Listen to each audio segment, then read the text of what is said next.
Hey there, friends. Welcome to Tomato Tour Tuesday. I'm Lauren Zaleski, aka Mrs. Tomato Head, and I do these Tomato Tour Tuesdays mostly during the season. I missed last week. Today is September 2nd, 2025, and I thought we could start down in my basement here. My plants outside, they're looking pretty sad. But they have been looking sad if you've been following along with my tours. They have been. Come August, everything gets disease. It just happens every year. And right now everything's very crispy, but you'll see when we go out there, there's tons of tomatoes left. My production has been fabulous this season, so I'm very, very, very fortunate. I've had last year was a great and epic season for me too. So I thought we could start down here in my basement. I can show you a few micro mini dwarfs that I'm growing, and then we can head upstairs, look at some of the tomatoes I've harvested already, and then we could go outside. So let's take a look. Right behind me, you'll see on this table paper plates. One of my spots with paper plates, that's where my seeds are drying. I've been a seed saving maniac, so I can send as many to you guys as possible. I'm growing some really stellar varieties this year. I've already chosen, I've got tons that were, not tons, a handful that have been rated a 9 out of 10 by Rob and I, which is pretty much, we've gone to a 9.5. Suffer Well is a 9.5. And Malapine, which is one of the new ones from this year, that's a 9.5. We've got a couple nines like Verde de las Landas. We regrew Suffer Wells a 9.5, as I just said. Malachite Box. I forget if we rated that a 9.5 out of 10. I think we may have, but Malapine beats it this year. Missoura, which is a Japanese little variety. Last week on my Thursday show, I tasted a very similar Japanese variety called Amila, which was also fantastic. What else? Swisher Sweet, which is a red from the United States. It was fantastic. Almost Century Pink, Abenias from Spain. So we've got some really great varieties, and I'm saving. I know they're not very easy to find. A lot of them aren't. Actually, Bill Yoder's Suffer Well is easily found nowadays. You can order directly from Bill, as a matter of fact. But a lot of them, like Missoura, are extremely difficult. Missoura and Malapine are extremely difficult to get your hands on. So I'm saving as many seeds as possible. But anyway, so this is one of my seed saving areas upstairs. We have a game room with a pool table, so that's another area. But let me turn the camera around. We can look at some of my micros. Okay, so a lot of these are experimental things that I'm working on. Others I'm growing specifically for making crosses. This is one of my crosses. This is one of the plants of my cross between, why can't I think, Mighty Mini and Dwarf Purple Heartthrob. I've got about 9 or 10, I think, different plants. This is the F2 generation. You can see it's more of a mini dwarf. I didn't measure. It's probably about 14 inches tall. So I have not, did I taste this one yet? I think I did, and it was pretty good. So I'll be carrying this one through. That back there is a plant that's dying. It's a variety called Hupsy. I'm letting a few die intentionally. One of my crosses, which I'll show you over there, I've already gotten enough fruits to save seeds and continue on with the next generation. I feel there's no need to prolong it. This is a variety. Ooh, it's got lots of aphids on it. I better put some lime on there. Yucky. So that tells me it's going to be a sweet one. I got these seeds from Heidi Dolan. It's called Dwarf Jade Charisma. This is an off type. I think Craig LaHoulier told me it's an off type of Dwarf Jade Beauty. You can see this is chartreuse potato leaf, and it's going to be a green. So I'm excited about that. What do we have here? This is Henry Harrington's, which I've done a review on my YouTube channel. This one comes from New Zealand. I was fortunate enough to get seeds from a tomato friend from where are we going here? Come on. From New Zealand about a year and a half ago, I guess. All right, my stabilizers once again has a mind of its own. Come on, we're looking here. And I saved a lot of seeds from it, and I was able to give it to so many of you. So now it's Pretty easy to find Henry Harringtons, especially in my group, which is Tomato Lovers Collective and Swap. This one, I think this is dwarf. Ugh, come on, phone. This one right here. All right, bear with me one second. What is it doing? I'm just standing here. It's totally freaking out.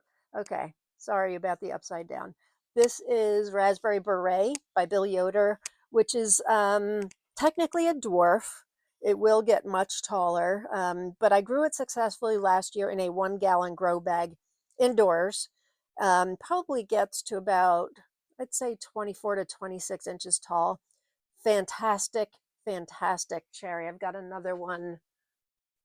Where is it? I've got a smaller one right here. And I'm growing those indoors, one, because I love it, and two, because I have a cross idea I want to use it for. We have a little fruit on Henry Harrington's here. And over here, this is definitely a dwarf, Nano's Meatball Dwarf. Again, I have a cross idea that I'd like to do. As a matter of fact, it's going to be Nano's and Raspberry Beret. Oh no, that's not right. No, it's with a micro. Sorry, the Raspberry Beret. I'll share those crosses soon. So I've got 2 nanos here. This is a tiny totem. I use this in so far all of my micro crosses, I believe. Let me think. Yes, it puts out really delicious. It gets about 14 inches tall. Puts out delicious small beefsteaks. I mean, big for a micro for sure, but tasty and small. So I've been crossing it with things like candy berry. Um, what else did I cross it with? Funny plum yellow has brought me a lot of crosses, a lot of variants. So these are what I have going now. For those of you in the group,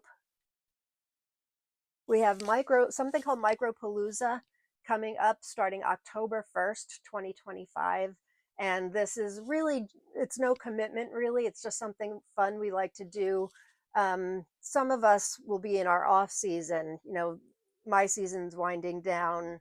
I hate to say it, it's only the beginning of September. Usually our first frost is right around October 15th. So I'm hoping it holds off even longer, because I still have a lot of tomatoes that we haven't tasted yet that aren't even ripe yet, which I'll show you when we go outside. So Micropalooza is just a fun thing that we do if you're interested in joining. I'll put out a post soon, and you can grow as many. It's growing micro dwarfs inside micro or mini dwarfs, if you're capable of doing mini dwarfs. And once a week I put up a post where you can share your photos of your progress. And it's just something fun to follow along with. We don't do a seed swap at the end or anything like that. Although I have been asked if we could do that. We'll have to discuss it, but really it's no commitment. It's just, you and some people grow a lot of micros indoors. Some people just choose 1 or 2. Either way is fine, but we wanted to give you guys ample notice so you could start collecting micro dwarf seeds. And in the group, we have something on Mondays called Micro Dwarf Monday, where you can request up to 5 varieties of micros. Some people actually post varieties that they have to give. So that's a great way to build your collection of micro dwarfs. Some of my favorites are Henry Harrington's, which I just showed you. Vilma. Pa's Pride by Heidi Dolan is outstanding. Also, her Gigi's Glory Multiflora Micro is outstanding. I love Sweet Louis, or Louis, Sweet Louis. Some people call it Suber Louis, because in German, the word for sweet is a variety that looks like Suber, but the B is not really a B. It's the symbol for double E, I believe. Right. So it's not Suber Louis, it's Sweet Louis in English. What else do I love? I already said Vilma. Pa's Pride. I like Funny Plum Yellow. I'll have to think of more. But also in the group, if you go into our guides, I should put it up, kind of boosted in the group. We have a group-wide resource spreadsheet with all the micros that I'm aware of listed on it. And it lists heights, it lists my reviews if I was able to grow it. So it's a great way for you to determine what you have room for. You know, you may only be able to grow something that grows to be 4 to 6 inches tall. Um, so you can see on that spreadsheet the things that are 4 to 6 inches tall. If you can do a little bit higher, if you've got expandable lights or whatever, you can do micros on a windowsill. I will warn you though, the majority of windowsills don't put off enough light. So it will grow, but it will also get very, very tall because it's reaching for sun. I've done it on my kitchen windowsill. What did I grow on there? Muhammad and Monetka, I think, which are small varieties, very tasteless. I wouldn't recommend them, but they grew like vines, very, very tall. Okay, so that's Micropalooza. Let's look. I want to show you one more micro that I'm working on. I have shown it before, but I just want to show you how many flowers are on this thing. Okay, so this is one I call Creamsicle Mini. This is, for goodness sake, it's crapping out on me again. This one I'm letting die. This is called Micro Angelo, and I'm just letting it die, and the seeds will. All right, what are we doing here? We're flapping. Hang on. There we are. This isn't, what is it, an F4? Nope, F3. So I'm letting it die so these will ripen in their slow death, and I will save seeds. I've already done that. This one, Creamsicle Mini, is becoming a real favorite. This is what the ripe ones look like. I had some bigger ones I've already shared seeds from, and I did post something in the group, but look at all the flowers on this and the fruit coming. The bricks was like an 8.9, I think, or something like that. It's very sweet and maybe hard to tell, but it's a little more red at the top and kind of orange at the bottom. So I'm really happy with this one. I think this one's an F3 too. Yep, Creamsicle Mini F3. So I've actually already started seeds for the F4 for this, but I'm really, really happy with how that's coming out. That's a cross between Tiny Totem and Funny Plum Yellow. Like I said, I've got some really great variants coming out that I've renamed. I've got Drop the Micro, I've got Micro Angelo, I've got Creamsicle Mini. There's one called Cherry Minuet, and they're all from that one cross, and they're quite different, so it's kind of exciting. Okay, let's head upstairs and we'll take a look at the stuff I've got inside on my countertops, stuff that I've harvested already. I'm saving seeds like a maniac. This time of year too, a lot of the tomatoes will get overripe. And so what I do with them is I will save seeds from those because they're not really great eating when they get overripe. They start to get spots on them and all of that. So I'll save seeds from them, and it's totally fine to save seeds from varieties that are starting to turn bad, or even if, you know, bugs have eaten them, worms or whatever, you can totally save seeds from them. Blossom end rot, you can totally save seeds from them. You just want to make sure the tomatoes are ripe. And as the season winds down for so many of you, so many of us, you want to pay attention to the weather.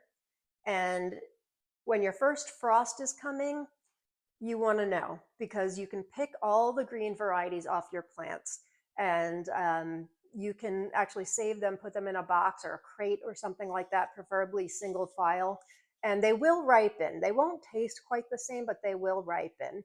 And there are lots of things you can do with green tomatoes too. I've got a recipe in the group for my fried green tomatoes. I have a fabulous recipe for that. You can also make green tomato relish. So that's something I want to try this year, is green tomato relish. I have it. It's in a book I have on, I think it's on fermenting. Where's the book? I think it's this one. Let me show you. It's called Weck Small Batch Preserving. I love Weck jars. They're expensive, so I don't use a lot of them. I think they're from Germany. In fact, I use one for my sourdough starter over here. This is my sourdough starter. It's out. I've fed it this morning. I'll be making a batch later on today after it gets all bubbly. It stays in the refrigerator, and I take it out in the morning, feed it in the morning, and then by the afternoon it's ready to make a loaf, and then I'll bake it tomorrow. So anyway, the weck jars I really like, but they are expensive. So I do most of my preserving in, or canning rather, in ball mason jars. But this is a great recipe for, or a great book for recipes. And there's some ideas in here for preserving tomatoes. Oh, look at the kimchi there. I actually just bought, oops, I just bought a, dishwasher's done, a crock so I can make my own kimchi. I love kimchi. All right, let's look at the counter here. Woohoo! These are things I either have to take pictures of still or that need seed saving. See, I can see a bad spot right there. So I put them there as I find them, and I go through these at least once a day and kind of check underneath to make sure the tomato's still good, doesn't have bad spots in it. I have my friend Michael coming over to pick up some tomatoes for he and his wife. They come maybe once a week, and it makes me feel really good to share tomatoes with people who appreciate them. So let's take a look at what we've got here. Still have some Tupelo honeys, fantastic variety from Terra Nova Farm, Teresa Smith. One of the most productive of the year for sure. Suffer Well, tied for my all-time favorite tomato with this new entry into my life called Malapine. But I mentioned it downstairs. That's a 9.5 for sure. Who else we have here? This is a bunch of Jarson 1s. I love Jarson 1. Shake the Disease. We've got here. This is the one from Serbia. It translates to giant apple tree. That's been very productive. Rosa de Liano from Spain. Where's the Abanias? This is another of my favorites of the year. I've been telling everybody it's a beautiful pink from Spain called Abanias. I've been talking about it a lot lately. You want seeds for this. You must trust me. It's the most delicious pink I've ever grown. Really wonderful. Another one from Spain, an experimental variety called Verde Rojo de Sierra Pando. I got seeds from Gigi Reyes, and I have my first ripe one. I've been really, really excited to taste this. My first ripe one is right here, ready to taste tonight. According to Gigi, it's going to be hopefully green inside. I think this is F7 or F8, and it is a cross between Verde de las Landas and English Rose. So these are a bit bigger than Verde de las Landas, but I'm excited to taste it. Yesterday there was a post in the group asking people to show their Hazel Creek varieties if you were able to grow it. Some people were getting regular leaf and some were getting potato leaf. And it was just a way to distinguish who got what and what they look like. So my regular leaf, they're smaller and they're red.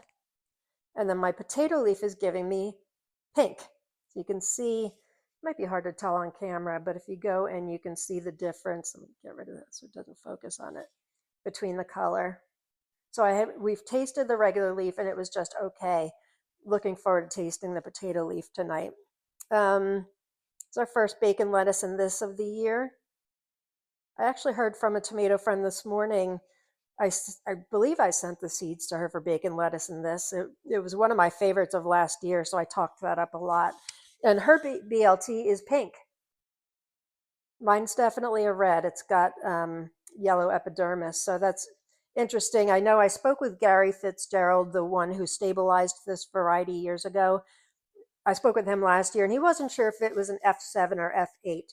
So it's possible it's not stable.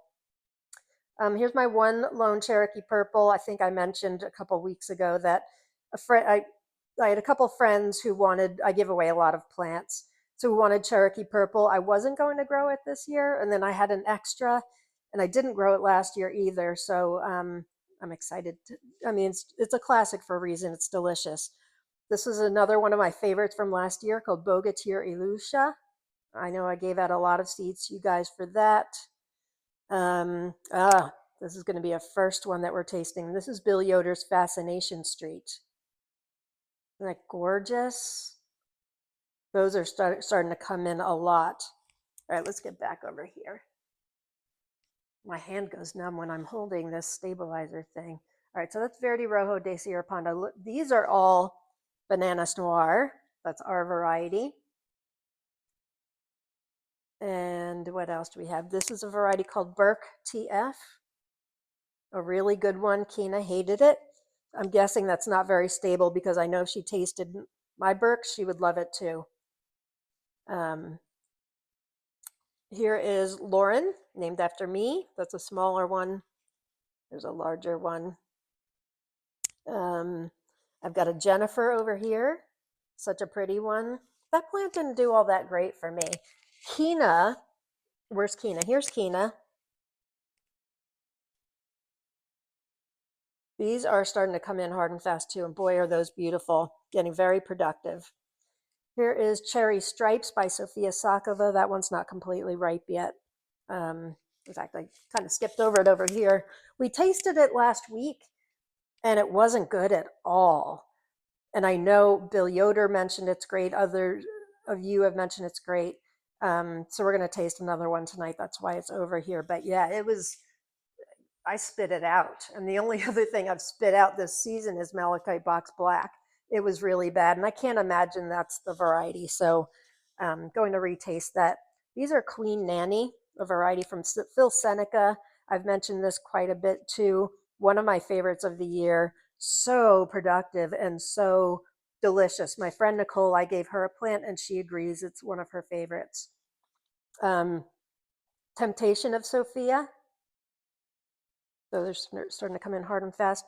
These are, I have two leftover, two small ones. These are a variety from Dean Slater called Racer X. I've already tasted a larger one of that and I'm saving seeds. These I'm just going to save seeds from. Really, really good green on a dwarf plant. There's another Phil Seneca called Coatli Salubong. This is a determinate, although honestly, there aren't a lot more coming in, but it's lasted pretty much all season, and they give you these beautiful little red red beauties. I have one left. I was saving this Dwarf Autumn Queen Golden. I was really excited for this year, and it honestly wasn't great. And I guess I didn't save seeds from one lone tomato, I guess thinking I would want it, but it's already overripe, so I'm just going to save seeds from that too. This is a cross of Skykomish and Amazing Grapes. Super pretty, super productive. Here's another Phil Seneca, a white called Soika.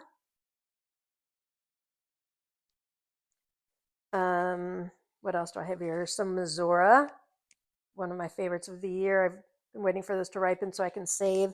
On my Thursday show, I tasted another one I mentioned downstairs, similar to Missoura. It's called Amila, another Japanese variety. Boy, were those flavor bombs too. Very, very similar in taste to Missoura. Very. I think Missoura was more productive for me, but then again, I grew a Mila in a grow bag, and that's not. Oh no, Missoura was in a grow bag too, as a matter of fact, rather than thinking of it. But they're both excellent. This is a variety. I've not tasted this yet. It's called Angel's Soul. Mary Rivas, I don't know if you're watching, but I promised you seeds for this. I finally got some ripe ones. Aren't they gorgeous? I don't know if it's from, what happened here? If it's from Russia or Ukraine. I think it's from one of them. There's a smaller one. I'll show you the plant outside. It's loaded. Did I miss anything over here? Harsh Melon of the Volga Germans.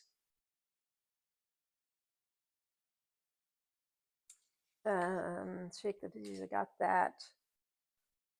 Let me come around the other side here.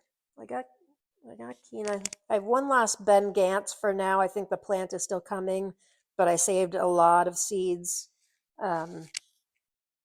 last week. So I cut up all of them except for I wanted to leave one remaining one.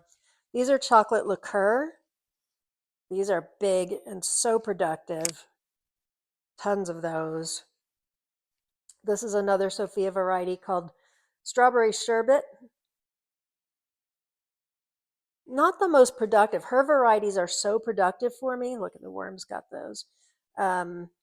This is not one of them, which is interesting. Um, this is a cuckoo I got from Fertility Baton. I've mentioned that a few times. They're super pretty, crazy productive too. Um, there's an unripe Baltic chocolate. I just saved seeds from those last night too. What's this? Violet Beauty, an unripe one. Just saved seeds from that last night too. So a lot of these are unripe, including this one. This is called Spanish chocolate. I only had one of these early in the season, and I've been waiting. The plant has lots more, and I just got to pick one that was blushing yesterday. We were away for the weekend, and I had fun checking out. You know, if you're away for a couple days, what is going on here? It's a hot mess. When you're away for a couple days, it's always great to go back to your garden. I don't like being away for a week. That's a little too long. But yeah, a couple days, because honestly, I'm out there like once or twice a day. And I feel like I just stare them down, the tomatoes. I'm like, you need to ripen. You need to start blushing for me so I can pick you. Plus, this time of year, I'm competing with the stink bugs and those fruit worms, which are, you know, they're going to town. They do it every year at this time. So I really am deliberate about picking at first blush. And, you know, they still get them. But if it's only a little, let me see if I can find an example. If it's only a little spot and they haven't made their way in,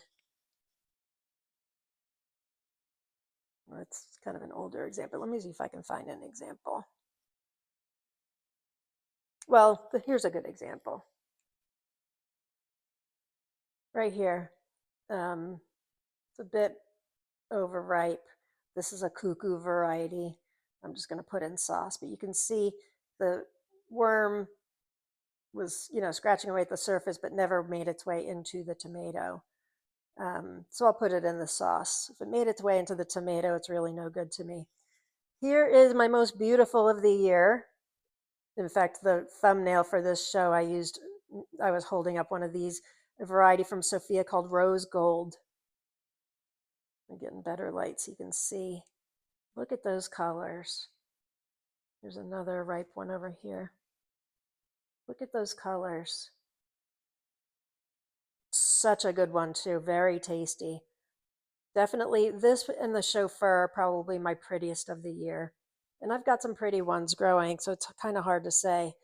Um, these Angel Soul I'm really digging too. I can't wait to see. They're very smooth and kind of glossy. It's interesting. Curious to see um, what that looks like inside. I'm trying to determine if it's fully ripe, if we can taste it tonight. Maybe I'll move it over to our tasting table. And if we don't try it tonight, we can always try it tomorrow. We actually didn't do a tasting last night after we got home. We were tired. So we've got a lot to taste tonight. Um, where was I? Here's one of Bill Yoder's Gratitude, it's called. I had to grow that because I'm also known as the Gratitude Addict. I have a website, gratitudeaddict.com, and it's kind of relates to my other Facebook group, Attitude of Gratitude with Chronic Pain. If any of you have chronic pain or illness, it doesn't have to be physical pain either, emotional, because that's what we work on in the group. It's just a positive place where you know, everything's optional. We set daily intentions. There's a daily gratitude. We ask 3 good things you did today. It's really helpful. So if you know, PTSD, depression, chronic pain and illness that's physical, any of you, honestly, I feel like just about everybody has some kind of pain. So if you'd like to join my group, we would love to have you. We've got 11,500 something members. I started it 10 years ago. I'm very, very proud of it. So that's why I had to grow Gratitude. It's a song. I forget what Bill had said. I think it might be a Beastie Boys song. I think it's part of his Beastie Boys collection. I'll show you the plant when we go outside. That thing is so productive. Most of Bill's are. Suffer Well isn't all that productive. For me, it was more productive last year in a grow bag, which is very interesting. Um, and some of the bugs have been getting them too, which is really pissing me off. But it's worth it because the tomato just tastes so heavenly that I would grow a plant. I've got 2 plants growing. I would grow it just for one tomato. I totally would. It's that good. All right, let's get back to more tomatoes. Okay, this is a variety. That's not a good example. It's called Fred Martinez. The plant is woolly. The fruits are woolly. Really beautiful inside with antho. It doesn't have that antho flavor that I hate either. This is Sophia's Bliss. I don't have a real pretty example to show you, but these things are beautiful. Maybe this one. That's a good one. So tasty. We tasted this last week. These are easy to find seeds for. They've been out for over a year. People were growing them last year. Sometimes it's called Sophia's Bliss or just Bliss, but I know Tomato Eden carries them. Just look at those rose golds. I can't even. That's a cuckoo. Sparkling Purple Light from Sophia. Aren't these beautiful? I love them. We've got some Victoria Salute. Really tasty. I tasted this on my show. I forget if it was last Thursday or the Thursday before, but I mentioned it tastes like a raspberry strudel or something like that. It's really good. Over here, I've got more from my cross of Malachite Box and Dwarf Purple Heartthrob. I've got a couple variants I'm growing out. This is the one dwarf plant. I have 2 dwarfs from it. One was a green, put out green blunt heart stripes, which was excellent. And then I had been waiting. I had one more dwarf that I'd been waiting for, and I didn't know, how it would ripen. Turns out it's a green one ripe and a very tasty one. Pretty productive too. And then this one I didn't share in my photo, which I put in the group a month or so ago of all the variations, but this one, number 7, past 2. The purples were not good. I won't be carrying those out, but this 7 is really great too. And this is a regular indeterminate. It's got these really pretty stripes, super tasty. So excited about that. And here's an unripe one. What else do we have here? Green Heart of Sophia. These are tasty. They taste like a green apple. I just tasted it. Well, I tasted it about a month or so ago, and then I didn't have any more ripe ones, and then I retasted it. Maple Heart by Sophia. It's got to be my most productive of the year. Beautiful. And it keeps on going, going, going. So beautiful, very tasty. This is a variety called Jack in the Box. It's not Jack in a Box Dean's. It's a variety I got from Ludmila Kudzasova. I believe it's one of hers. And these are starting to come in really pretty, very tasty. My camera's focusing on the letters instead of the tomato. Hazel Grouse Under the Pineapple, another super productive one. These have been coming in all season long. Tasty, very tomatoey. Tasted this one on my show last week. It's called Dwarf Brown number 9. Obviously, it's a dwarf. This was so good. I want to retaste it because the one I tasted on my show, the skin was a bit chewy, which was a little bit of a bummer, but the taste was excellent. So I'm hoping perhaps it was just a fluke with that last one. What else do we have? Some unripe Bogatyra lucia. Here's one that's almost ripe. Here's one that is ripe. Bogatyra lucia.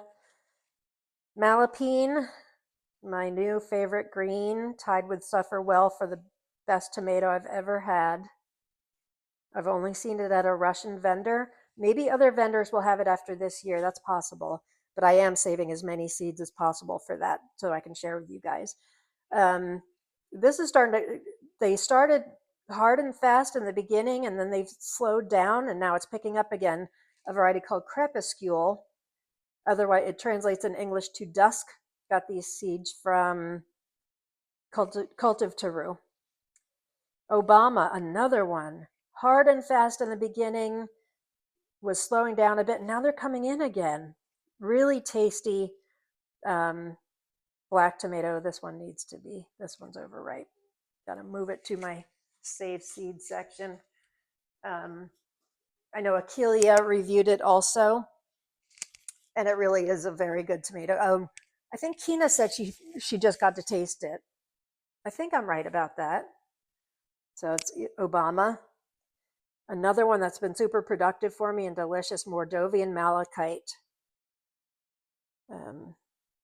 I've been saving a lot of seeds from that. They're very, very pretty. And then another really productive one from Sophia, Sweet Truffle Heart. These things are non-stop right now. Here we've got a couple leftover Verde de las Landas. I don't mean to downplay how good this tomato is, because it really is so good. It's just that Malapine beat it somehow, but it's excellent. I mean, we gave Verde de las Landas still a 9. Just Malapine is more like a 9.5. Did I get everything? I think I got everything here. Oh, no, I didn't. Tay and D or Tay and Dye. This is a fantastic green striped. Really, really love this tomato. And I think we got everything else. Look at all those bananas noir. They're really pretty and tasty. Very, very sweet.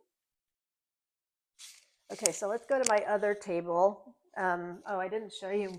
Well, I've showed you other weeks. I've got this crate full of tomatoes here, kind of extras. I just give these away or stick them in sauce. I was going to make a sauce today and didn't get around to it, so I'll be making some big batches of that and my tomato crack tomorrow. But these are kind of all my extras. I do have to go through here quite a bit to make sure things aren't rotting, because that would be bad and it gets stinky too. I don't think I showed this last week. I did put it in the group. I've been bringing tomatoes to, I take pickleball classes on Mondays with a couple friends of mine. It's just 4 of us and the instructor. And I've been giving them all tomatoes. And my instructor's a photographer also, and he presented this to me at pickleball last week. I'd given him Alaskino heart, or Alice's heart, and he made me this. It's actually a photograph. It looks like a painting. So I want to put that in a frame. It's so, so thoughtful. Let me show you. I don't think I showed you Alaskino heart. I still have a couple left here. Or Alaskino heart is the Russian name. It's Alice's. It translates to Alice's heart. When Sophia sent me the seed that said Alaskino, so I keep calling it that, but it's Alice's heart. That's a super sweet one. Super, super sweet one. I still have some riddle of strawberry waterfall here. That's never ending also. All right, I think I finally got everything over here. So let's look at the stuff on my other table. And this is really just because I can't fit everything on that one counter. I did clean off that one counter that way. That was all full too. And I kind of moved it over to this table. Ideally, I would like to put them all on the granite, because this table is wood. And if I miss something that's rotting, it's been staining it. I mean, it's an old table, but still. So I'd like to get it all on the granite. But right now, there's just too much coming in. We will get outside eventually, I promise. Here's some of my peppers. I've got some in the refrigerator downstairs. I've got a Chinese string eggplant. I like those. These in the bowls are micros that I need to take photos of and save seeds from. This is not a micro. This is unfortunately a cuckoo of Dejota, which was a Phil Seneca variety. It's not Dejota, but it is very tasty, so I'll be putting that in sauce. But I've got a lot of mini dwarfs here too. This one's called Chinese Paradise. This one's called Northern Light. This is Arctic Pot and Patio. This is Praxis Cherry. That's a regular indeterminate. Kina turned me on to those. This is a variety called Linda. I think of you, Linda Wicker Downing, whenever I look at those. This is a micro called Black Patio. It's my second year growing those. Here is one of my crosses I call Micro Bricks Fix. This is the cross of Tiny Totem and Candy Berry, super sweet. This is a micro called Children's Sweet Cream. This is BR 549 from Experimental Variety, Not Yet Ready from Ellie from Bunny Hop. These are surprisingly good. I don't know if I've talked about them. This is Purple Boy Green. It was a variant that Helena from Meraki Seeds got from her Purple Boy. Boy, are these delicious. Highly recommend if you can get your hands on seeds. She does sell them in her shop, or you can put Seed Seeking Saturday. I don't know if anybody else has grown it and saved seeds yet. I have not yet saved seeds, but maybe I'll put them on the counter so I remember to. That way I can give seeds away. Okay, that's there to remind me. This is Amazing Grapes. I talk about this a lot. A variety from Phil Seneca. So tasty. The plant is a monster. It's so prolific. I'm behind in picking from that thing. What is this? These are Johnny Jump Up. Those are my two gingers. Heidi Dolan's not yet released variety. I need to save seeds from those. This one I've got some rotting going on here. This is a micro called Aishi Chen. Believe these came from Cariarty seeds, if I'm not mistaken. Comes some smaller, tiny totem. I grew it in a green stalk and it just didn't get enough sun, so they're really small. Did I get everything? What's this? Ladybug. This is Hupsy, which I'm growing downstairs. Up here, what is this one? Turbo Reactivity. These are showing more of my crosses with that Mighty Mini Dwarf Purple Heartthrob. So that's plant number 5. This is plant number 3. Kind of interesting looking fruits on that. Here's my cross I mentioned called Cherry Minuet. Kind of a neat shape and nice cherry color. Here's a not quite ripe of the Micro Angelo. These are some extras here. I've got Lucas Wallman's Pear of Pleasure here, and these are a cuckoo. They were supposed to be Gargamel, and they're not, but they're really good. This is a new dwarf called Full Moon Kiss. They're pretty good, not as good as I expected and hoped. Tomasini Samos, which is a hanging variety. Oh, here's the one I'm growing downstairs of my cross. Obviously, there's are overripe, but they're a nice size and very tasty too. What are these? Oh, these are micro wine, also by Lucas Wallman. All right, let's get back to tomatoes. This is a variety called Prune Iberapuera.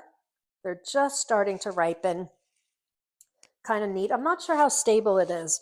The first one I got here, it's overripe as you can see, but it's got stripes on it. And this one does not. I'm also curious, it's very similar to Elves of the Puzzlewood Forest, which I have over here. I've been staring at them. I've been convinced they're the same, but the ridges are different. The ones on Elves of the Puzzlewood are further apart, or no, closer together rather, than Prune Iberapuera. So I guess they are a little different. I have not tasted Prune Iberapuera yet.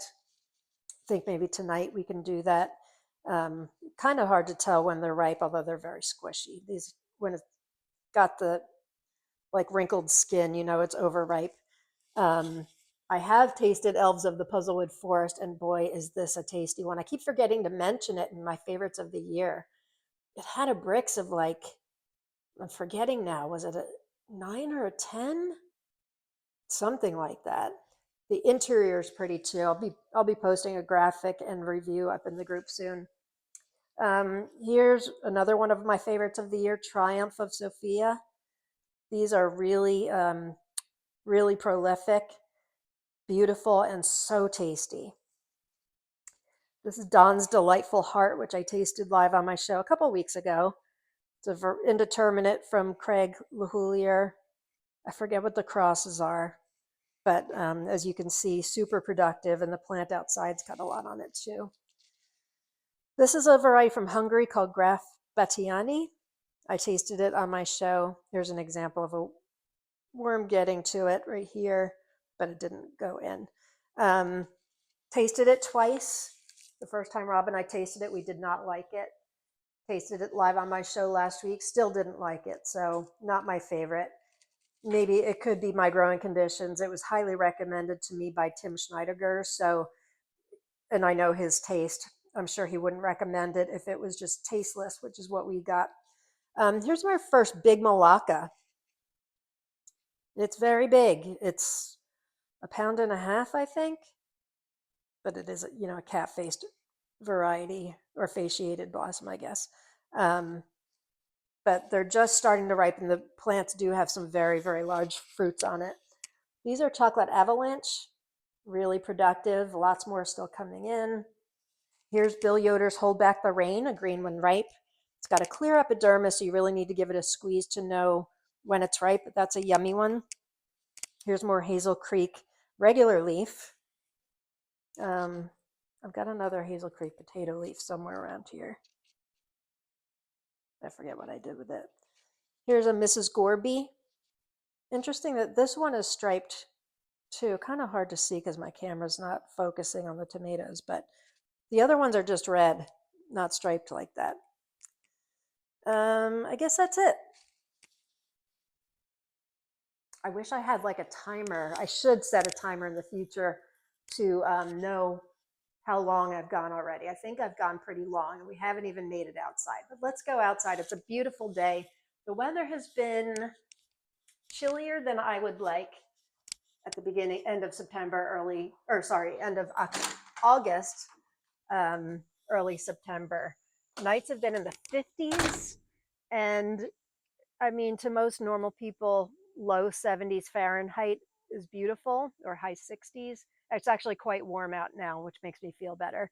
I'm just not ready yet. I have at least a month of tomato season left, and I know people love their pumpkin spice, and let me get out of the sun, and they love the fall, and I get it, but I'm such a summer girl through and through, with my tomatoes, and I love summer. I like the heat. I don't like the heat when I'm sleeping at night, but I like the heat. So this cooler weather, I know is a relief to most people. I'm not one of them, but it's beautiful out right now.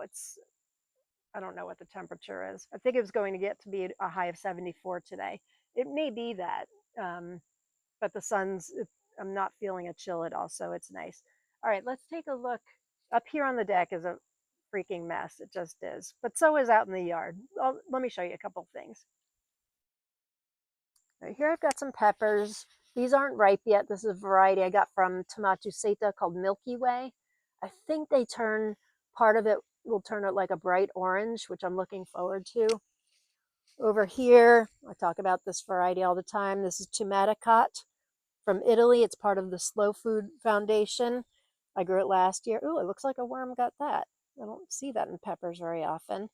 Do I have one? Oh, I think I have a real ripe one in the refrigerator downstairs, but this is getting there. I just love these. I love the shape. They're super productive, as you can see. There's another one. Why am I so close up? There we go. They're very thick-walled and very tasty. So I'm excited for those. My second year growing those. I know I sent seeds to many of you. Like Lucas, I know I sent seeds to, and a number of others. And some people said they had trouble with germination. I have noticed that Tomaticot does take a bit longer than other peppers. It's not, a lot of times the hot ones take longer to germinate. This is not a hot one, it's a sweet one. So I don't know the reason for that. I only save seeds from, fully ripe peppers. But when I got them, where did I get them? Hayfield, I think from Canada, sold them. You can't find them many places at all. Not yet, anyway. I did give some to some of my vendor friends, so they may have them for sale at the end of this season. But yeah, when I got them from Hayfield, those took a long time to germinate too. So I guess it's not just me. What else is up here? Here is a plant Jen gave me. These are Pippin's Golden Honey. I've had a few of those ripe. These are not ripe. Turns a really pretty kind of golden color. Got some arugula going. Some nice lettuce going. Here's a pepper called pumpkin spice jalapeno. And here is a tomato I've been working on for several years now. It's called Little Napoleon. It's a dehybridized version of Little Napoli, which is an F1 hybrid. We always liked it. So now it's completely different. These are not Roma tomatoes, but they do stay relatively short. See if I can get, as you can see, it doesn't get very tall. So I've been growing them inside, and I think this is an F7. So it's really getting there with stabilization. But I will tell you, it is not as easy as it seems for those of you wanting to, all right, we're freaking out here, wanting to grow out hybrids. It seems easy, and the F2, the second time you grow it, may be very similar to your first one. I mean, to the original. Like if you were to grow out Little Napoli like I did, I saved seeds from the original F1. I grew it out the next season. It was almost identical to the original. It's when it gets to the third year, that F3 generation, where things fall apart. And it makes sense. You're never really going to get the same tomato. So many people have tried to grow out Sun Gold because it's a hybrid. It's one of the most popular hybrid cherries out there, best cherries out there that people love. And they want to be able to save seeds. And so they don't have to buy them again, but it's just not the same. And so growing out hybrids can be done, but I have kind of a pet peeve when people keep the original name when they're growing out generations. Now I have one caveat to that. Ken Fry from Forgotten Heirlooms does that a lot with micros, but he makes it very, very clear what generation it is. So you, the consumer, get to decide if you're willing to take a chance that it may not be exactly the same. So I appreciate that Ken does that so much. And he makes getting micros, he's the king of micro dwarfs in my opinion. But with trading, it really kind of bothers me because not everybody knows what's a hybrid and what's not. So I urge you all, if you're growing out micros, if you're growing out something that's a hybrid variety and you're saving seeds from it and you decide to trade, please make that clear. Put the generation number on the seed packet, putting it, if you grant somebody seeds, make sure you make it clear to them, because I see so often people are getting different variants and it's not the same tomato anymore. You've got two parents in a hybrid that put together, they create the perfect tomato according to the person who made them. So either rename it, grow it out like I'm doing with Little Napoleon, grow it out for many generations until it's stable and rename it. But if you are growing out F2s or something, either make it very, very clear or just rename it something different, because it will be in no way, shape, or form that same original tomato. Okay, lecture's over. Let's go. I'll show you my green stalk. It's a bit of a hot mess. I still have a lot of my crosses going in here. This is AWESOMESAUCE, that hanging variety I was telling you about. That I thought was pretty much gone, and it's got a resurgence. These are more of my micro mini dwarf purple heartthrob crosses. This one's kind of getting a second life. What else? Most of these are done. Just drop the micro. I had 3 plants here I've already saved seeds from, but getting some new life. Those won't ripen in time for the end of the season. More of my micro mini dwarf purple heartthrob crosses. As you can see, I'm getting a lot of variations in the F2, right? Yes, F2. Getting a lot of variations. So I've tasted some that a few that are really good that I'm going to continue. One of them had like a Brix of 11 or something like that. And then there's others that they're kind of hard and I wasn't pleased with them, so I won't be continuing on. But I probably have 2 or 3 that I'm continuing on with this one cross. So I'm excited about that. That was crossing a regular dwarf with a very small micro. In fact, this one, the small micro, is one called Mighty Mini. It's seeds I got believe it or not, I took them out of an AeroGarden pod. They have like a micro red and a micro yellow. I forget what the micro yellow is called. It took me a long time. I think I had to write the company and ask, what is the red called? And they said Mighty Mini, but they don't have that on any of their information. If you get the pot, it's just red cherry or red mini cherry, something like that, but it is called Mighty Mini. It is a proprietary variety. It is a hybrid. So growing out from a hybrid, or rather crossing using the hybrid, will make my work even more difficult because a lot of things are going to be breaking down. But let me show you, I grew the F3 of Mighty Mini. Let me show you what it looks like. These are not very pretty, but they're F3s. So as you can see, the regular AeroGarden red cherry is a round cherry. Once you're in the F3 generation like these are, you can see they are no longer round. Can we focus here? Please focus. What are we focusing on? I get to decide what we're focusing on, don't we? All right, well, as you can see, they are no longer round, but they were really tasty and very small. As you can see, variety of these are remaining small. So that's why I wanted to cross it with Dwarf Purple Heartthrob. But this is just an example of what growing out hybrids will do. It will eventually break down to be nothing like the original. Okay, what are we doing here? We're flopping around. Come on. There we go. This is a pepper called Yellow Ding Dong, and I don't have any ripe yet. Jen gave me this plant. I've mentioned before, the top of the plant broke off when I got it home from seeing her in Carlisle. And I found out that just like tomatoes, you can, where's my hand here? I'm trying to show a pepper. I don't know where I am. There we go. There we go. And that it will grow roots, and it sure did. So this is a little bit behind because of that, but it's got tons and tons of peppers on it. I didn't find any information on it except for a YouTube video, and it looks like it's going to be really good. Here's my favorite cucumber. I like the mini cucumbers. What are they called? Is it Mini Me? I think Mini Me from Territorial. They have an F1 hybrid cucumber that's like a micro cucumber. I love that. And these are a variety. A member gave me seeds for this a couple years ago. It's called Quick Snack. It is also an F1. And I love these little things. Get the leaves out of the way. You can see just how many cucumbers are on here. Tons and tons. I'm in the sun, so I can't tell if it's showing them. And they're so tasty. Great for pickling too. Great for a salad because they're pretty small. Pick one off of here. They don't get much larger than this.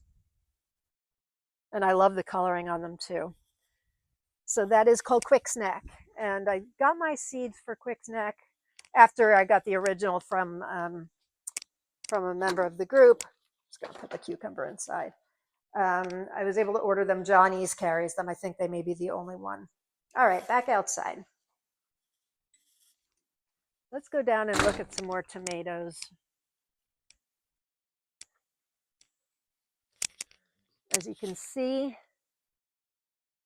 there's still lots of green, but a lot of the plants, I've pulled out a couple. I didn't get to pull out any last week. Some of them are done, but there's still a lot going on.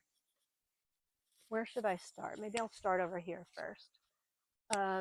Here is my dwarf Greenland ripe. These aren't quite ripe yet. That's my cross. This was the other dwarf I grew, which was a blunt red, green striped heart. These are pretty much done. There's a couple new ones coming here, but I doubt anything will happen with it. This is the second plant I have of Queen Nanny by Phil Seneca. Just love this tomato. Super tomatoey. It's almost like you're eating tomato sauce, like really deep, rich tomato flavor. This one, I'm feeling like it's not stable yet. This is a variety. I got the seeds from Bene Seeds. It's called Cherokee Short Steak. And in the photos, it shows beefsteaks that it's bred by Phil Conti and, or no, not Phil, Steve Conti and somebody Rowell. I forget this every week, but if you go to Bene Seeds, um, and it looked really, really good. But as you can see, now it says they work for like 20 years on this variety. So it should be stable, but these don't look anything like the picture. I started them much later, so there's nothing ripe yet. But they certainly don't look like mini beefsteaks. I swear I'm having so many cuckoos this year. It's a bit sad, but you know what?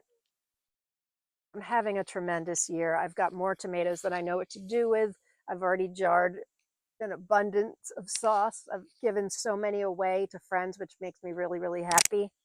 Get these weird flies. They look like miniature house flies. They've been bothering me since yesterday. I think I just got one. Ha. They're not as fast as your ordinary housefly. So I really shouldn't complain because I'm getting some stellar varieties, but I bet I have, I don't know, I feel like I say the same stuff every week. I forget what I tell you guys, but I bet I have somewhere between 10 to 15 cuckoos, probably closer to 15. It's a bummer. It really is a bummer. And I know for those of you that may not know what a cuckoo is, it's what I just showed you when you're growing something and you know what it's supposed to look like and taste like, and you get something completely different. And it happens. My cuckoos, I think all of them this year are from vendors. It happens. It does happen. Accidental bee crosses are pretty rare, but when you're growing things really close together, or you know, it can happen. I mean, my banana noir is an accidental bee cross from probably close to 10 years ago now. Yeah, probably close to a decade. A banana noir and a cherry tomato, which is what makes it so sweet. So that turned out great. And sometimes your cuckoos, I've got one cuckoo that I'm going to be saving seeds from and sharing if all goes well. That's great. And then other times they're good, but just kind of okay. And I feel like if it's not great, I'm not going to bother saving seeds and giving them out if I don't intend on growing them again. And if it's not like earth shattering, like my sweet tropical pear variant from Sofia Sakova is outstanding. So that's worth carrying over. It doesn't look like what the photo's supposed to look like, but she's clear that her varieties, a lot of them aren't quite stable yet. She makes it very clear in her messaging on her website. All right, let's get back. I've got I've got a lot to show you. All right, so this is, I know a lot of you are following along with this one. It's a variety called Reika. It's a Japanese variety. And Pretty had driven an hour both ways to a nursery. It's an F1 variety, and it is supposed to be outstanding. One of the best Japanese varieties out there is what I keep reading, that it's just exceptional, even more so than Missoura, which is kind of hard to believe. But she sent me a plant in the mail, and it's doing really, really well. It's got flowers on it, but it's not going to produce by my first frost. And that's okay. It's looking really, really healthy. What I'm going to do, and one of you gave me this idea, and I'm not sure how I didn't think of it myself since I'm the sucker queen, but I will save a sucker. This one's starting to grow. I will save a sucker and I will continue to propagate it all winter long, and then I'll have an established plant come next spring to put in the ground. In fact, maybe I'll do more than one. I probably will, so I can grow several of them. I can't wait to taste it. Doesn't look like much, but if you Google the variety, Reika, it is a hybrid. So I have not found seeds for it anywhere. I see some nurseries carry the plant, but I have yet to find seeds anywhere. So perhaps you can, if you're looking for it, you can call around to your nurseries, see who carries this very special variety. Can't wait to taste it. So I can take a sucker. I can use the top here, put in soil. This one's down here is a little big, but so that's what I'm going to do. Can't wait to taste it. Okay, here's the other One of the other varieties of my cross that I'm carrying through, it's the number 7, which I showed you inside, purple green stripe. These are not quite ripe yet. Pretty productive considering it's in a grow bag. Very pretty too, and super tasty. I forget what the bricks was on it, but it was great. Miracle of Mordovia by Zagallon just didn't do anything for me this year. Not sure what happened to it, but I'm going to try again next year. I think Tomato Eden carries those seeds. I was given seeds from my friend Lydia at Carolina's Paradise. Here's a sucker plant of Heidi's Wicked Good, which starting to get some tomatoes over here, but even though this one can be early, I won't get anything this year, but that's okay. It was worth a try. Here's a second plant of bacon lettuce in this. I don't think, what is this from? Oh, it looks like I do have one. Things in the grow bags, even 10-gallon, 15-gallon, I just find the tomatoes are smaller and the plants don't produce as much. That's to be expected. And look, obviously I love grow bags. I can fit them in anywhere, even between some of these over here. But I have come to know that usually my plants won't do as well. Maybe we can start over here. Well, not start, I've probably been going. This is going to be a long one today, I bet. I think it already is. What do we have here? I still have more Ben Gants coming. You can see the plants kind of winding down. I've got another very small Verde Rojo de Sierra Pondo. That's a second plant. What's over here? It's such a mess. I've stopped kind of strapping things. Oh, here's Big Malacca. Let me go around the other side to show you Big Malacca. I mentioned inside these are just starting to come in. Look at these. Look how big they are. This is a variety from Greece. Look at these. Massive. Have not tasted. I haven't seen anybody in the group post a review yet either. I know there are many of you who are growing these. It's supposed to be a tasty one. There's actually a group on Facebook devoted to growing this. I think the company that puts these seeds out is called Vasilis or something like that. They're from Greece, as I said. Over here we've got Earl, which is one of Craig LaHoulier's favorite tomatoes. I'm growing it. We did taste it last week. And honestly, we just thought it was okay. So that's another one we want to retaste. It wasn't anything special, so I'd find it hard to believe that what we tasted was, Craig's favorite. But, so much can happen with climate. Our climate's different. I'm in New Jersey. He's in North Carolina. Or, that was the first one, ripe one off the plant that we tasted. And often those won't taste the same as others. So we have retasted things, and I've done it a lot this season, that have been even better as the season went on. And this happens every year. So maybe that first one wasn't great. I'm looking forward to retesting it. It's super productive, I will tell you that. I've got a couple of other things of his here in the garden. Saw a shadow of some kind of critter. They're just starting to come in or haven't come in yet, so I'll show you.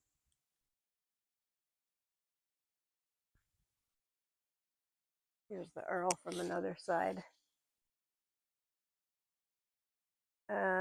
This is the Hazel Creek potato leaf. I have a couple more of those coming in. These are the ones that are, am I showing it? These are the ones that are pink and not red like the regular leaf. This one, oh, this is sad. This was supposed to be Armenian. I know Rowena had sent me seeds for it. They came from, oh, what's the name of that site? It's a site in France. I can't think of the name of it. Jardins de Tomates. Yes, yeah. Where you could pick up to 40 varieties. And, I talked about this variety on my show, Armenian, and it's supposed to be an outstanding bicolor. These are not. They're not bicolor. They're really just yellow. They're just okay. I know Rowena had written to them and told them about the variety. I forget what they said to her. They weren't growing it this year or something. So, but somebody in the group did post something about the real Armenian and loved it. So I'm going to be searching for those seeds for next year. These are the Graf Botany, which I already mentioned. Had no flavor. We rated it a 5. No, wait, where does that go to? Oh, these are more fake Armenian. Here's the Graf Patanyi. We gave it a 5 because it's just got no taste. It's not bad taste. It's not good taste. It's no taste. So that to me is a 5. Here are, where are we going? Come on. Some more Kina. There's a pretty one. Got to pick that after the tour. Yeah, getting a number of those. Jennifer's done. You can see the stalk is just, she's done. This is Lauren. Oops.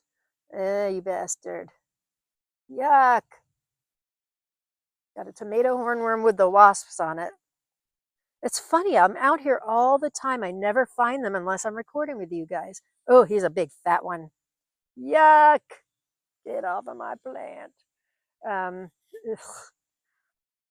This is Lauren. I've gotten a number. Production was pretty good, but that's pretty much done. There's new stuff coming in, but that won't amount to anything. What'd I do with that fat jerk? Oh, well, oh, there he is. The wasps are going to get him. They will eat their way through him and kill him.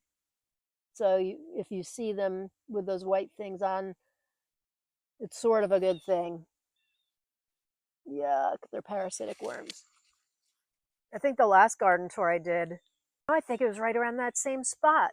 It was like on the Kina plant, and I didn't see it when I recorded it, but when I watched the premiere over with you guys, I saw it. And so I came back after watching the show with you guys to find it. I couldn't find it. I wonder if it's that same jerk. It was right in the same area. It's funny. It's kind of hard to tell if they're eating your foliage. The hornworms, I find, don't really go into the tomatoes. Those are the fruit worms. The hornworms eat the foliage. That's my experience with our resident hornworms. Where are we going here? Where are we going? Here we go. I wonder if my phone will overheat out here. It's not that hot, but hot enough. All right.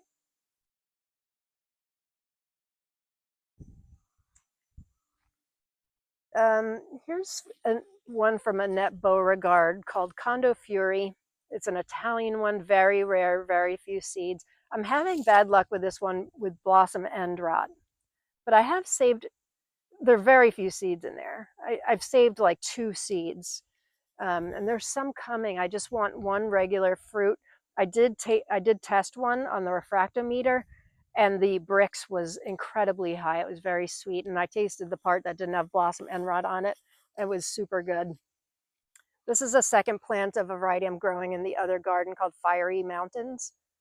Really pretty, really beautiful, very productive on the other plant. What do we have here? I've got some, I should show from the other side. I have not tasted this yet. This is called Northern Green. Got my seeds from my friend James. You see that here? It's a Northern Green. My friend Nicole tasted it and she wasn't a fan. All right, that's Northern Green. I have to pick those after the tour's done. This productive guy over here is all reaching to, there's more Northern Green. Lucky Bling, a variety from Craig. I think it's Lucky Cross and Blues Bling is the cross. These, I have not tasted any. We haven't had any ripe yet. Super productive. These are their last remaining of a variety Jen gave me called Boxwood. That was super good. Here we've got Violet Beauty. The worms really like Violet Beauty, and I can see why. It's a very good variety. I know a couple of you have been looking for it in Seed Seeking Saturday. I'll have seeds eventually. Where's the other bling? Lucky Bing, where's Polish Bling? Oh, Lucky Bling. Oh, it's over here. So over here is Polish Bling. They're all starting to go together. Polish Bling. Haven't had any ripe yet. And Lucky Bling. And Violet Beauty. Ochre Symphony. This plant is gone. Even the one on the other bed is gone. That was an early one. Still have a few remaining red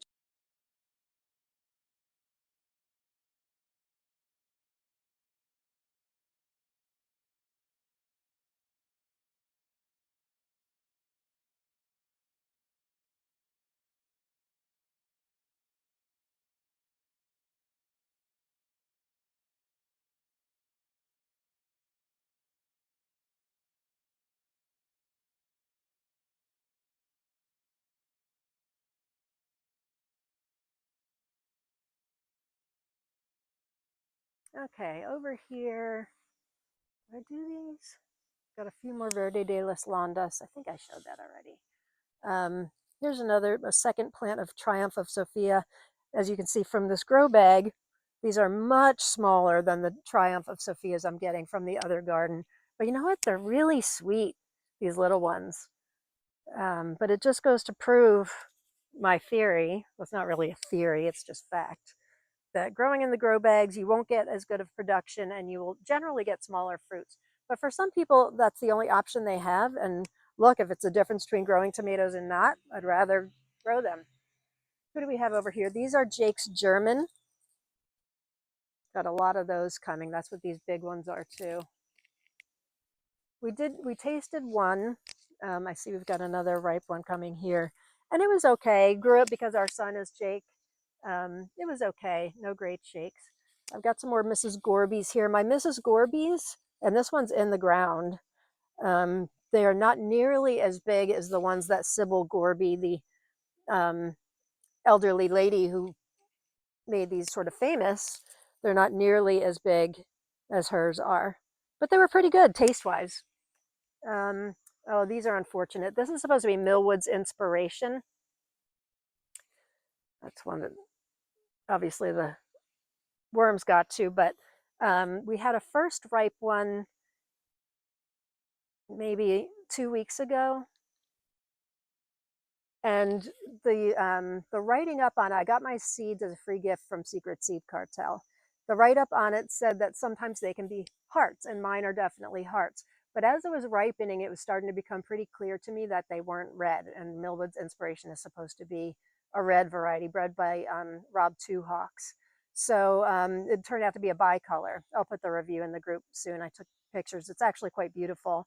So I messaged Terry from Secret Seed Cartel, and she said it would be unusual for it to have crossed in her garden since she grows in the greenhouse. But it's also possible it's not stable yet. So that's what I'm guessing, is that it wasn't stable yet. It was very tasty, but definitely not red, which is kind of a bummer.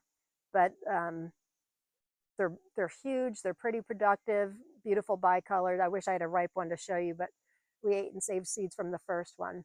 So that's what this guy is. See, they're nice big ones. Not red though.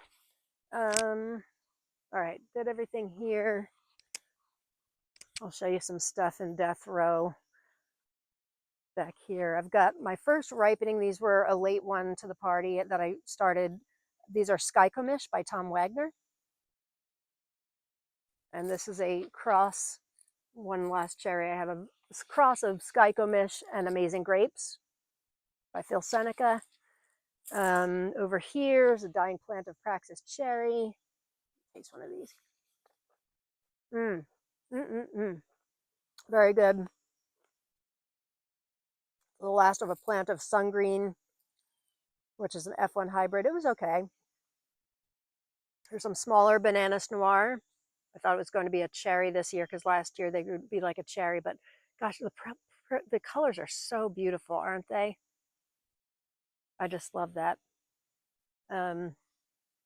Some last ones of Bag Saddle by Lucas Wallman. That was a really great, really sweet one. These I haven't had any ripe yet. The first ripe ones are coming. Nebulous Sugar Shock, another one from Lucas. And I think what I'm trying to think of what I don't know what generations that's in. Did I put it on the tag here? No, so it might be stable. Bag Saddle's like an F8, I think. There's a dying plant, but here's the one I tasted on my show last Thursday, Amila, which is another Japanese variety. Boy, was that good.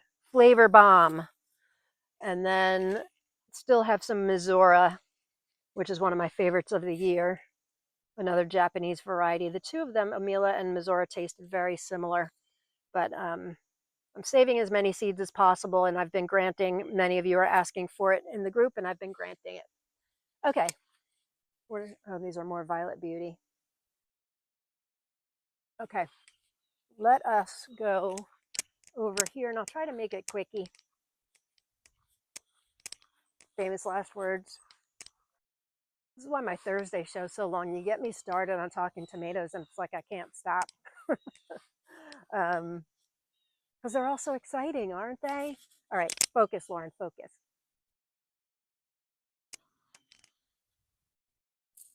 What are these here? These are, what do these belong to? Looks like maybe Tupelo honey. They're small for Tupelo honey, but maybe it's a newer growth, so maybe they're not fully grown. That thing has produced so many tomatoes, it's insane. What about that?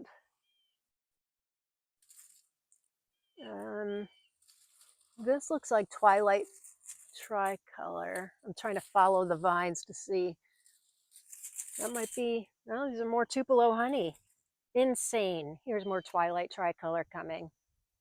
Over here was Southern Evening, where that I pulled the plant out, it was done. Here's that giant tomato apple tree variety from Serbia. These plants I really should stake, but as you can see, these are big red ones. I gave my last ripe one for the moment to my friend Michael just a couple minutes ago. They've been enjoying tomato sandwiches, and I love giving away to people who really enjoy it. I think this is like the third time he or his wife come pick up things. As you can see, there's lots of ripe, amazing grapes to taste. Here's a split one. I'm finding if you don't, come on, come back. If you don't pick them right away, come back, come back. What's it doing?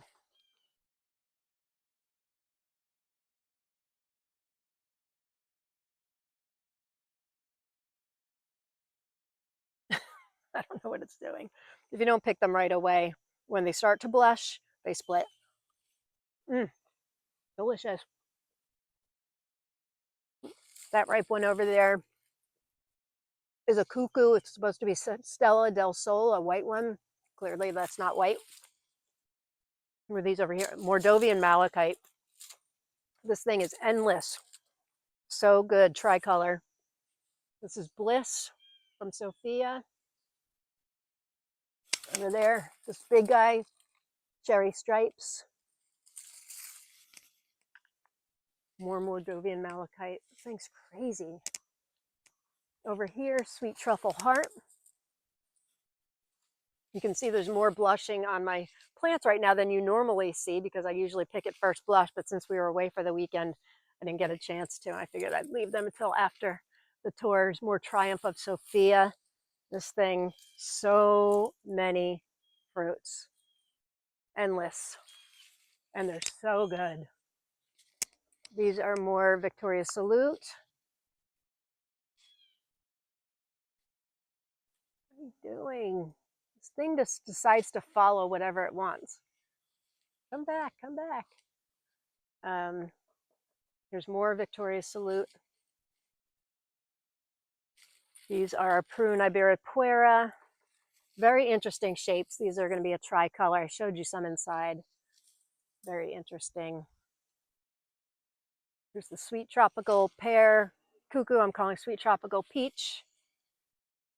Strawberry Sherbet. There's one back there, you can see. Sparkling Purple Light. Those are still coming. Those have been really productive. Here's the Rose Gold I showed you inside. That's been really productive too. I see a worm has gotten that one a little bit.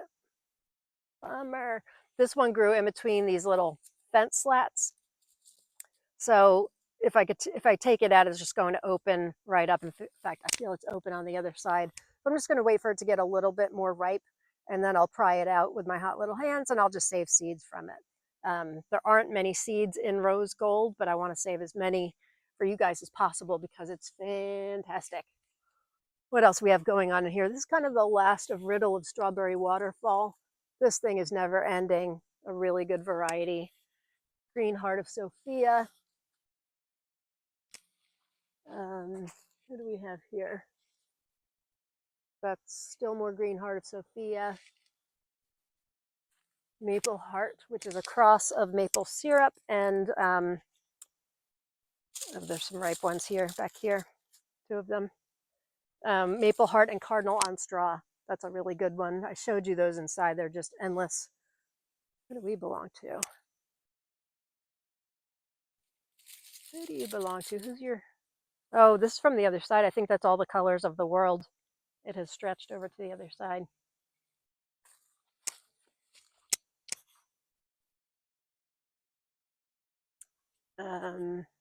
Chocolate Delight. Looks like there's a couple left. This is Captivating Heart. I just tasted this for the first time yesterday. These aren't as big as they normally get. That was a really delicious one. Here's more.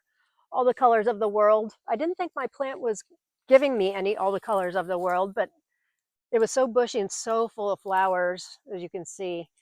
It was kind of hidden, but I found them. Here's the last of Alice's Heart. Got some zinnias on the ground here. Gingerbread looks pretty done. Who are you? Oh, this is Familial dei Cacchetti. These have been big red ones, very tasty. This is one we have not had any ripe of yet. This is Arex de Boleta from Spain. And there's a lot of them. I've heard good things about it, although somebody said they grew it and they weren't a fan. Oh, Rowena said that.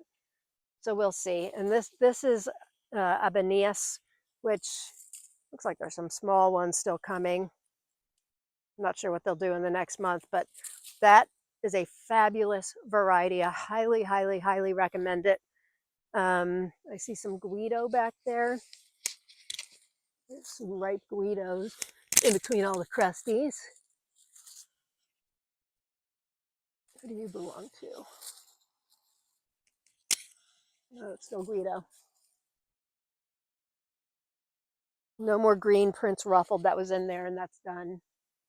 It was okay, nothing great. Back here, another one we have not had any ripe of yet. So there. That's called Spanish Rose. Got a couple fruits there. There we go. This plant's for Spanish chocolate.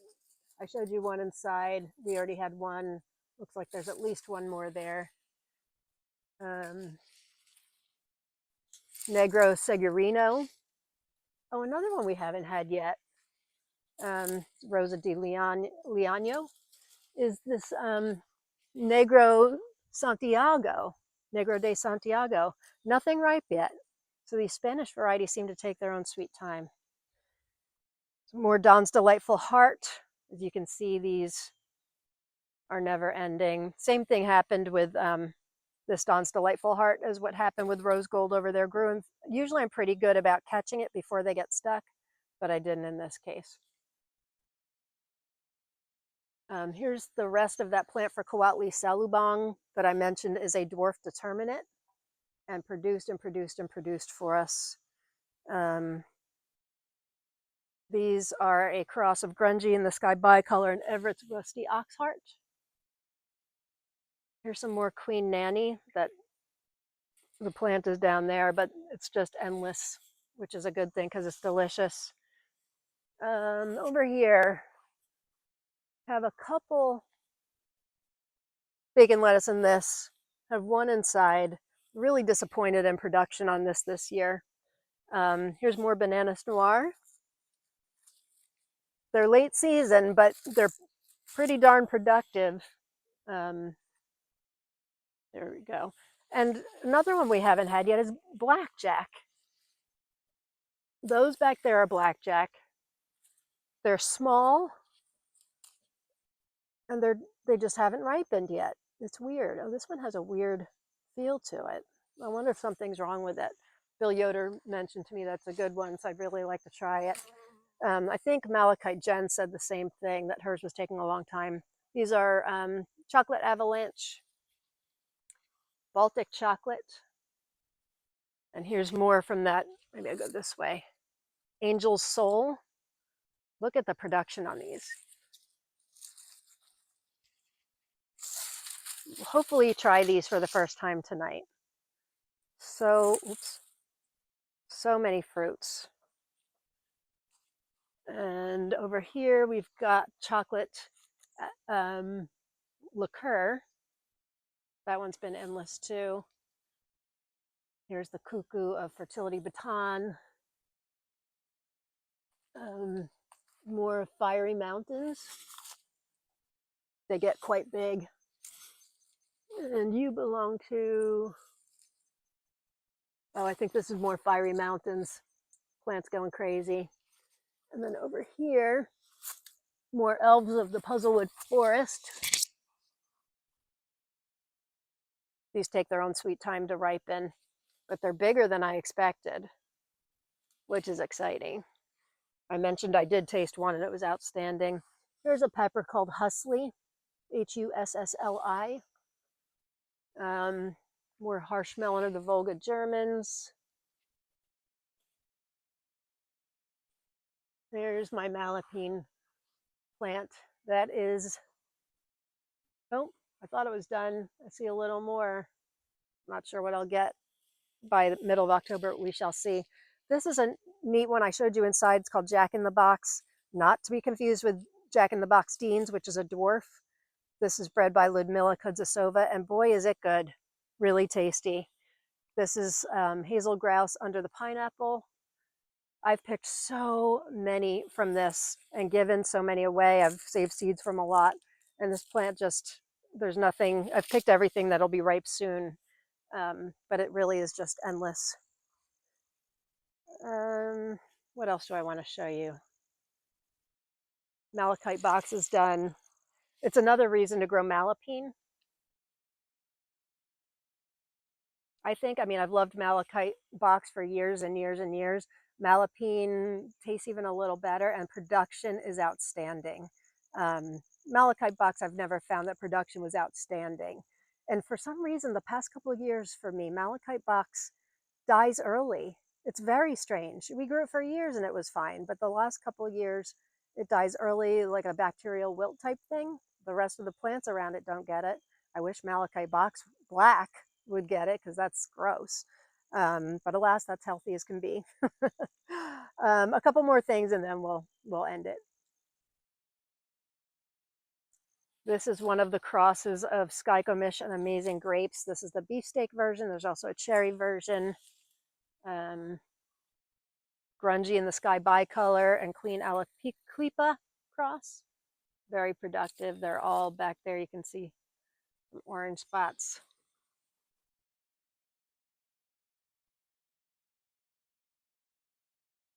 Malachite box black. Who's this big one? I hope you belong to somebody good and not Malachite box black. Oh, it's Malachite box black. It's okay. It does well in the sauce. Even the worst tomato tastes good in sauce, I think. I guess that's it. I've shown everything, I think. Yeah, I think we're good. Very long episode, I realize. Nah, just kidding. A couple more things I wanted to show you. Silly me. I keep forgetting about these various areas of tomatoes I've got. I don't know how I forget. Okay, this is a dwarf called Red House Freestanding. Those are starting to ripen. This is a sucker plant of Beefy Purple and a sucker plant of burnt sugar. That won't produce anything by the end of the year, but that's okay. Here's Dwarf Brown number 9, which I mentioned I tasted on my show last Thursday, and they were great. Production's good. They're a taller dwarf. These are probably around 4 feet tall. I have another one over here. Same thing. Pretty productive. Very beautiful fruits. This is a cross of Soika and Grungy in the Sky Bicolor. Variety from Phil Seneca. It's a white. It's called Angwei Es. Supposedly the best white a lot of people have ever had. There's more over here. Haven't had any of those ripe yet. Plant that just keeps going of Mordovian malachite. What do we have over here? Oh, it's a little Burke. My little Burke. Small magic rainbow from Sophia. And then this is another one from Steve Conti. Conti and Rowell. Is that their names? From I got the seeds. They're good breeders. I got the seeds from Bene Seeds, Fred Hempel's reestablished company. This is called American Idol. And these I started late too.